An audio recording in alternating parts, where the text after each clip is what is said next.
Yeah, it's an interesting point about oversaturation, because you could say that everyone's running these programs, yet at the same time, from a participant and a viewer perspective, I'm still getting on webinars that aren't engaging and aren't interactive. And a lot of people agree with me there. So I think there's still a lot of work to be done in this space. Absolutely. I think it's with videos, because I create lots of videos, right? I can have the best video, but if I don't engage my audience in the first 7 seconds, people click away. If my thumbnail doesn't entice people, people click away. It doesn't matter how good my video is. Some of those principles apply here as well. Because you don't have people in physical space, basically you can hold them. When you're in a meeting room and they've paid for something, you kind of have them hostage. They can't really leave. Yeah. Now people can. They might sit there and nod, but they probably have another window going on over here. So it's very easy to lose people. So that's a challenge for you then. You know, how do you keep these people involved?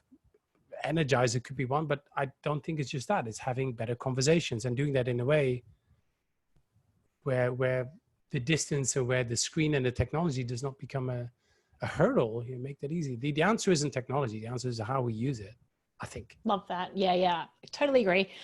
One thing I also want to explore this program is our own energy.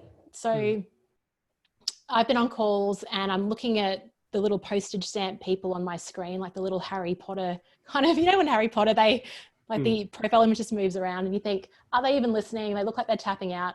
And as a result, I'm giving myself that feedback and I'm draining my own energy without actually getting any type of buy-in or reinforcement on that. I mean, they could be paying attention. We have this real negative bias, I think, as facilitators. It plays out even more when we go virtual. What are your tips? You produce YouTube videos every week and it's just you in a room talking to a camera. How do you bring your own energy to that? Well, I always picture people there.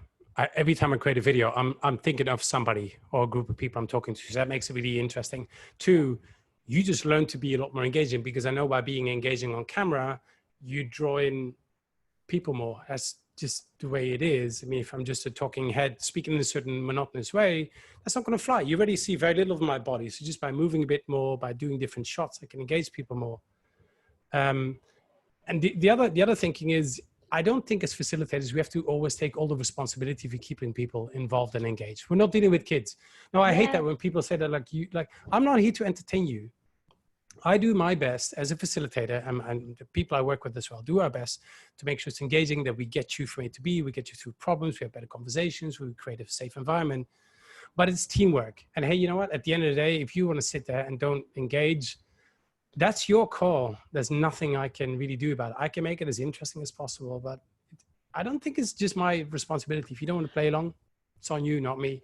Sorry. Thank you. I love that. Maybe we should. What do you think about that then? What's your thinking on that? Yeah, I did a big post on LinkedIn about that a couple of months ago, because everyone was talking about the facilitator's responsibility. And I was like, hang on, it's a partnership. Like, you've got to bring something and you got to bring yourself and your game and show up as well. So I definitely think there's accountability there. Yeah. Maybe we create like a Zoom manifesto or like a rules of engagement. I don't know. I start with that. I start with the conversation on this is teamwork. So I used to do this. I still do this in talks, like big audience talks, and you're on stage and it's always a bit scary and everybody's kind of sitting there like, who's this guy? And I've done this for 10 years. I always do this. I start off by saying, so my name is this, I'll be talking about that, or a little story. And I go, just so you know, this is an interactive session.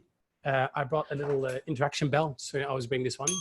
So every now and then I'll ask a question, I'll hit the bell, and I'd like you to respond, because if you don't, then I'll just get all flustered and I get nervous, and then I pee on myself, and nobody wants to see that. So, and I make him laugh. That's all it is. You just make him laugh, and you play on that card a bit later on, go like, guys, you don't want to get, embarrass myself again. So just, it's having a laugh and kind of going, whenever I ring this bell, it's interactive. And it works like a charm, because I don't take myself that seriously, nor should anybody else take me seriously at all. But it creates a light environment, and it signals, the serious note is, it signals that I can't do this by myself.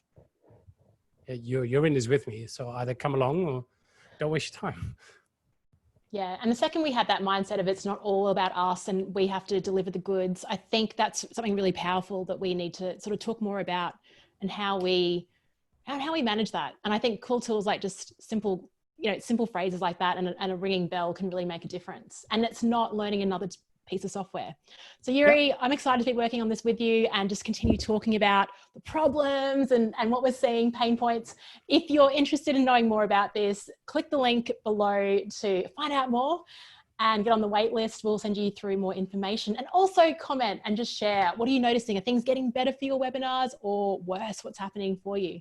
Or have you seen any good examples? If you go, hey, you guys really should check these guys out, or you should check out that idea or this channel, let us know. Yeah.